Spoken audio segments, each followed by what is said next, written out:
Hello दोस्तों, आप सभी का स्वागत है एनीमे की इस दुनिया में। तो इस एपिसोड के स्टार्टिंग में डीटी सभी स्टूडेंट्स को ड्रैगन स्लेइंग ट्रेनिंग के लिए एक ओपन फील्ड में लेकर आता है, जिसे सुनकर चश्मिश, छोटू और बॉडी बिल्डर इसे काफी ज्यादा हल्के में ले रहे थे और इसीलिए डीटी सबसे पहले उन लोगों को सामने वाले पेड़ को छूकर वापस आने के लिए कहता है, वो भी 3 मिनट के अंदर और बिना मैजिक के यूज किए। जिसे सुनकर इन तीनों का जोश तो 7वें आसमान पर पहुंच जाता है। बस इतना सा, अभी देखो। और ये तीनों तुरंत उस पेड़ की तरफ भागने लगते हैं और इस दौरान वे लोग काफी बड़ी बड़ी डिंगे हाँक रहे थे। अरे वहाँ पहुँचना बहुत आसान है, बहुत आसान है, बहुत आसान है। और फिर आगे जैसे ही वो पेड़ तक पहुँचने ही वाले थे कि तभी अचानक से जमीन के अंदर से एक भयानक ड्रैगन उनको ऊपर उछाल देता है और यही डीटी का ट्विस्ट था। और वहीं इस अटैक के कारण लिटरली इन तीनों की जान निकल जाती है। इधर डीटी हंसते हुए कहता है कि यही तो तुम लोगों का टेस्ट है, उस ड्रैगन से बचते हुए तुम्हें उस पेड़ को हाथ लगाकर वापस आना है। अच्छा, बड़ा गजब आदमी हो यार तुम, ये बात तो पहले बताई नहीं तुमने। फिर आगे वो कहता है कि वैसे घबराने की कोई बात नहीं है, जब तक इन टाइमर्स में सेंड है तब तक तुम चाहे कितने भी बार मर जाओ वापस रिवाइव होते ही रहोगे। हाँ, लेकिन अगर ड्रैगन ने तुम लोगों को गाप-चुप करके खा लिया तो उसके पावरफुल ऑर्गन तुम्हारे मैजिकल सोर्स को पिघला देंगे, जिसके कारण फिर तुम लोग रिवाइव नहीं हो पाओगे। बस इतना ही तुम लोगों को ध्यान में रखना है। तो वहीं वापस से रिवाइव होने के बाद ये तीनों फिर भी एक के बाद एक ड्रैगन के अटैक के कारण मारे जा रहे थे, जिसके साथ ही एक ड्रैगन बाकी लोगों पर भी अटैक कर देता है। लेकिन डीटी प्रोटेक्शन बॉल बनाकर उन लोगों को बचा लेता है। और अब ये सब देखकर तो किसी भी स्टूडेंट की टेस्ट के लिए आगे बढ़ने की हिम्मत ही नहीं हो रही थी कि ना बाबा ना, हम तो ना जाए। मगर अपना एनोस आगे बढ़ने लगता है। ड्रैगन उसके ऊपर अटैक करने वाला था, लेकिन उसकी एक नजर से ही सारे ड्रैगन उसके कदमों में आकर गिरते हैं।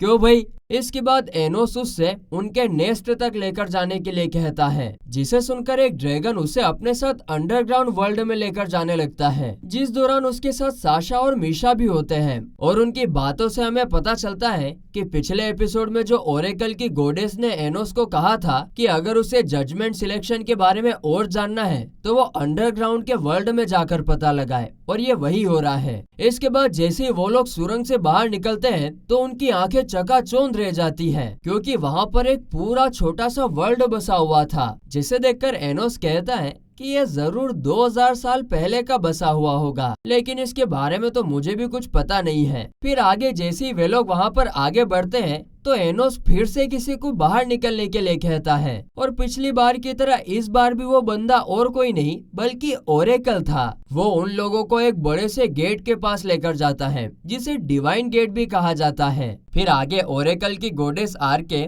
उस गेट को ओपन करते हुए उनका इंस्टीट्यूट ऑफ गॉड में वेलकम करती है, और अंदर जाते ही एनोस उनसे जजमेंट सिलेक्शन के बारे में पूछता है, जिसे सुनकर आर्के एनोस के सामने एक रिंग प्रेजेंट करती है, जो कि तब मिलती है जब कोई किसी एक गॉड के साथ कॉन्ट्रैक्ट करता है। और यहाँ पर एनोस की रिंग चमक ही नहीं रही थी, जिससे ओरेकल समझ जाता है कि एनोस ने ना अभी तक किसी भी गॉड के साथ कॉन्ट्रैक्ट नहीं किया है। जिस पर एनोस कहता है कि वो सब मुझे कुछ नहीं पता, लेकिन मुझे इस जजमेंट सिलेक्शन का पार्ट नहीं बनना है। जिस पर ओरेकल कहता है कि तुम चाहो या फिर ना चाहो, एक बार तुम्हें किसी सिलेक्शन गॉड ने चूज कर लिया तो तुम्हें इसमें पार्टिसिपेट करना ही होगा, इसमें तुम कुछ नहीं कर सकते। और जो सामने तुम होली चेयर देख रहे हो उसके ऊपर तुम्हारा नाम और तुम्हारा टाइटल मिसफिट पहले से ही लिखा जा चुका है, क्योंकि तुम्हारा सिलेक्शन गॉड ने किया है। आगे एनोस उससे पूछता है, अबे यार क्या है? वैसे ये बताओ कि ये अंडरग्राउंड वर्ल्ड कैसे बनाया गया? जिस पर ओरेकल उसे इस क्वेश्चन का आंसर देने से मना कर देता है। और अब बाप रे, इतनी हिम्मत, वो भी एनोस के सामने। तो एनोस कहता है, अच्छा नहीं बताओगे?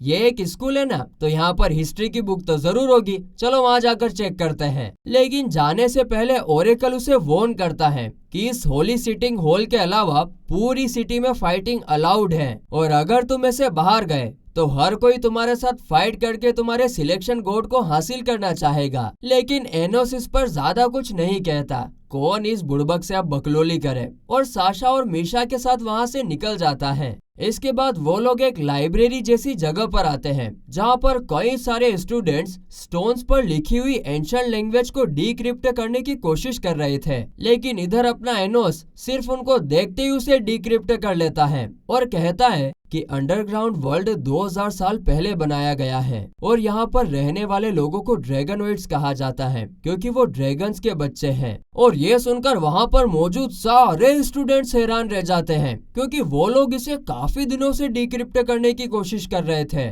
आगे एनोस बताता है कि ड्रैगन्स ने यहाँ पर कई सारे सोर्स को खा लिया था और उसी के वजह से यहाँ पर उनके बच्चों का जन्म हुआ है जो कि बिल्कुल इंसान और डीमंस की तरह दिखते हैं। और यहाँ पर कई अलग अलग प्रकार के किंगडम्स हैं जो कि अक्सर आपस में लड़ते रहते हैं, लेकिन उसमें ये नहीं लिखा होता है कि असल में इस वर्ल्ड को बनाया किसने है। तभी मीशा को ना कुछ महसूस होता है और जैसे वो वहाँ की दीवार को हाथ लगाती है तो वहाँ पर एक एंशिएंट स्क्रिप्ट अपीयर होती है जो कि सिर्फ गॉड्स ही पढ़ सकते हैं।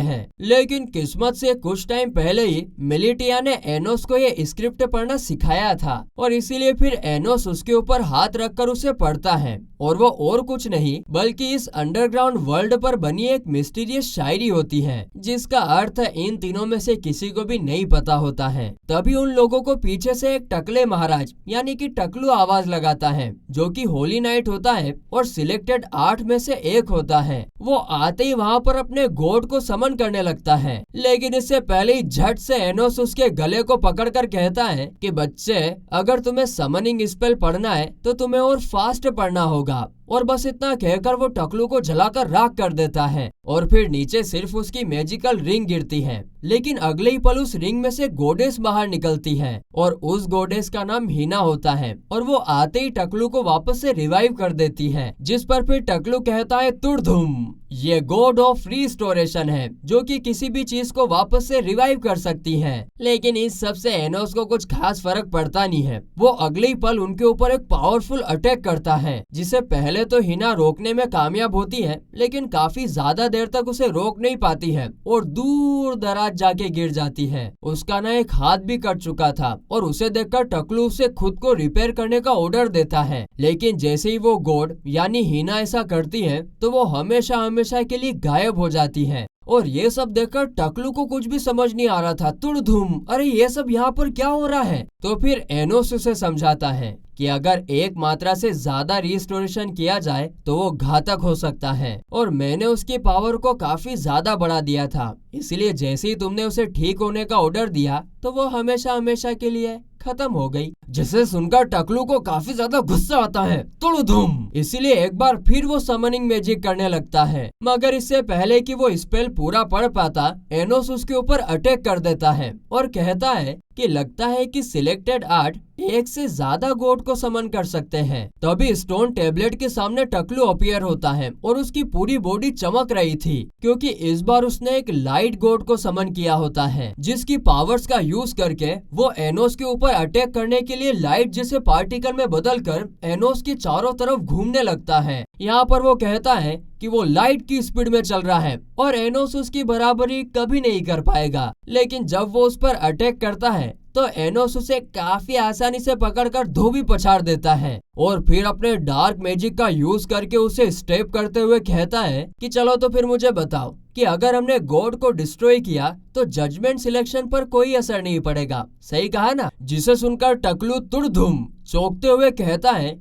कि इंसान कभी भी गॉड को डिस्ट्रॉय नहीं कर सकता। जिसे सुनकर एनोस अपनी डार्क पावर को इंक्रीज करता है और इसके कारण टकलू नीचे गिर जाता है और फिर एनोस उसके वेपन को तोड़ते हुए कहता है कि तुम्हारे सामने ग्राउंड का डीमन किंग खड़ा है। और ये देखकर टकलू अपने सिलेक्शन गॉड से मदद मांगता है, मगर तभी आरके वहां आकर उससे उसकी मैजिकल रिंग मांगती है। टकलू देने से मना करता है। तकड़धुम, मैं नहीं दूंगा। तो आरके अपनी तलवार से उसका हाथ काटकर उससे वो रिंग ले लेती है और फिर तभी ओरेकल आकर आरके को टकलू की तीनों गॉडेस ऑफर करता है और इसे सुनते ही रिंग में से 3 ब्लू कलर की लाइंस निकलकर आरके के मुंह में चली जाती हैं और इसका मतलब यह है कि ओरेकल के पास अब टोटल 4 कॉन्ट्रैक्ट गॉड्स हैं। इसके बाद हम देखते हैं कि आरके टकलू को बर्फ में जकड़ लेती है और फिर ओरेकल अपनी पावर की मदद से बर्फ के साथ साथ टकलू को भी तकड़धुम पिघला देता है। तभी पीछे खड़ा एनोस कहता है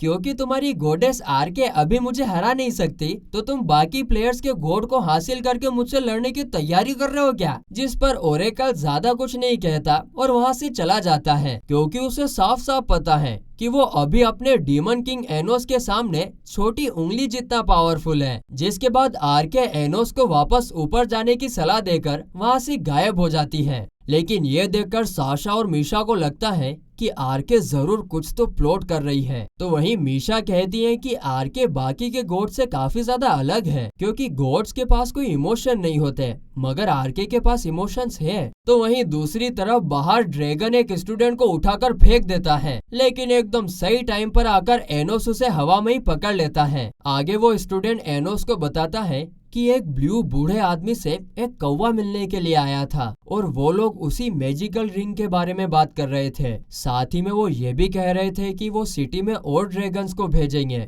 और एनोस को यहाँ पर एक बात ये भी पता चलती है कि ह्यूमन पैलेस में सिलेक्टेड 8 में से एक मौजूद है। और बस इसी के साथ ये एपिसोड यहीं पर खत्म होता है।